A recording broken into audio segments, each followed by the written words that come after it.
Aduh, ibu tersedak. Ada yang tahu kenapa kok ibu bisa tersedak? Kita akan bahas kenapa jika orang tua kita sering melarang jika kita makan itu sambil bicara karena akan tersedak. Apakah berhubungan dengan organ pernapasan? Ayo kita bahas bersama agar kita tahu apa penyebabnya. Selamat pagi, selamat siang, selamat sore, selamat malam. Halo anak-anakku kelas 5 seluruhnya. Tetap semangat untuk pembelajaran kita kali ini. Bertemu lagi dengan Ibu Yuni.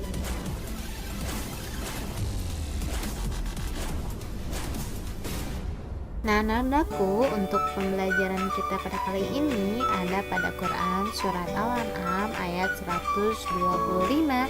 Yuk kita dengarkan dulu bunyi kandungan ayatnya. Al-An'am artinya binatang ternak. Jumlah ayat 165. Urutan surat ke-6 diturunkan di kota Makkah.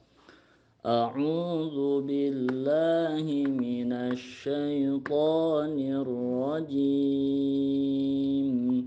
Bismillahirrahmanirrahim.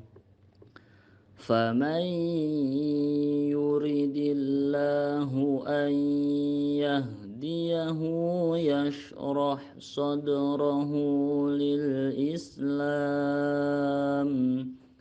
وَمَنْ يُرِدْ أَنْ يُضِلَّهُ يَجْعَلْ صَدْرَهُ ضَيِّقًا حَرَجًا كَأَنَّمَا يَصَّعَّدُ فِي السَّمَاءِ كَذَلِكَ يَجْعَلُ اللَّهُ الرِّجْسَ عَلَى الَّذِينَ لَا يُؤْمِنُونَ.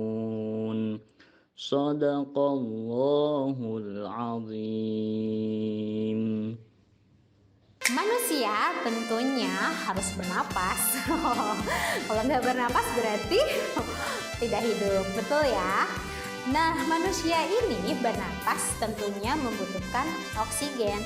Jadi, walaupun kita berenang, pasti tetap butuh oksigen ya. Nah, kenapa manusia harus bernapas? Karena dengan bernapas, manusia ini akan menghasilkan energi. Tapi selain energi juga, ketika manusia bernapas, itu akan menghasilkan karbon dioksida dan juga uap air. Gimana cara membuktikannya? Setiap pagi jika kita menguapkan udara mulut kita ke jendela, oke? Biasanya suka ada uap air ya. Jelas ya, itu artinya ketika kita bernafas kita menghasilkan uap air. Nah, alat pernapasan manusia itu adalah paru-paru, bukan insang. Kalau insang apa ya? Ikan. Oke, kita manusia bernapas dengan paru-paru. Nah, ketika bernafas, udara itu akan masuk ke dalam tubuh dari lubang hidung, akan masuk ke rongga hidung, kemudian ke trakea, ke bronkus, dan juga ke paru-paru hidung.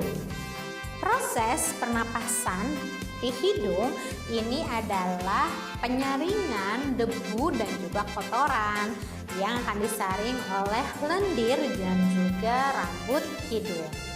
Nah, di dalam hidung juga adanya penyesuaian suhu dan kelembaban sehingga udara bisa masuk ke dalam tubuh. Yang kedua adalah trakea. Trakea ini tenggorokan. Nah, ketika udara masuk, trakea ini menghubungkan antara rongga hidung dan juga paru-paru kita.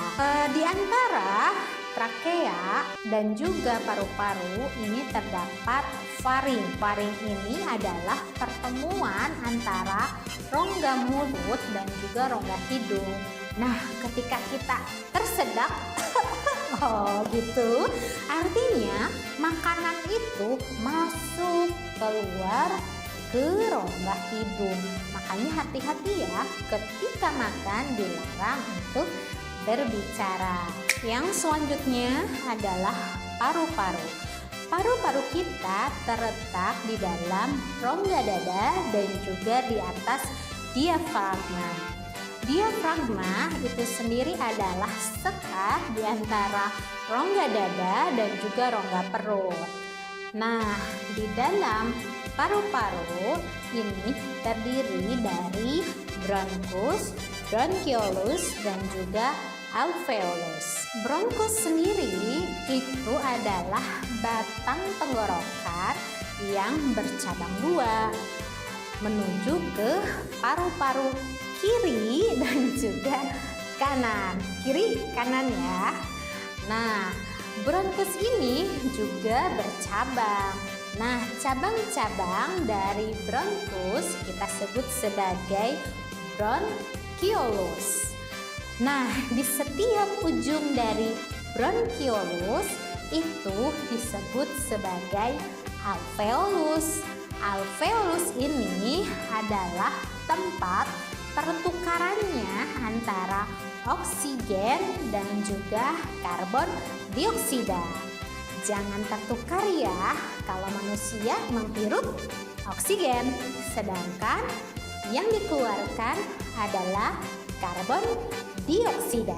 Nah, bagaimana ya keadaan paru-paru kita ketika selama proses pernapasan? Coba kita hirup udara dulu bersama-sama. Nah, ketika kita menghirup udara, rongga dada kita terasa membesar ya. Ketika rongga dada membesar, udara ini akan masuk melalui hidung dan akan disaring udaranya oleh lendir dan juga rambut hidung. Nah, paru-paru pun akan mengembang dan oksigen akan diserap oleh alveolus. Bagaimana kalau kita hembuskan udaranya? Ketika kita menghembuskan udara atau kita menghembuskan nafas, maka rongga dada ini akan mengecil dan paru-paru akan mengempis. Udara akan keluar melalui saluran pernapasan. Kira-kira kita sehari normalnya menghirup berapa banyak udara ya? Sebanyak 500 ml. Sedangkan jika kita sudah selesai berolahraga itu bisa mencapai 1500 ml. Pernapasan itu ada dua, ada pernapasan dada dan juga pernapasan perut. Pernapasan dada ini dilakukan di antara tulang-tulang rusuk manusia, sedangkan pernapasan perut itu dilakukan di diafragma.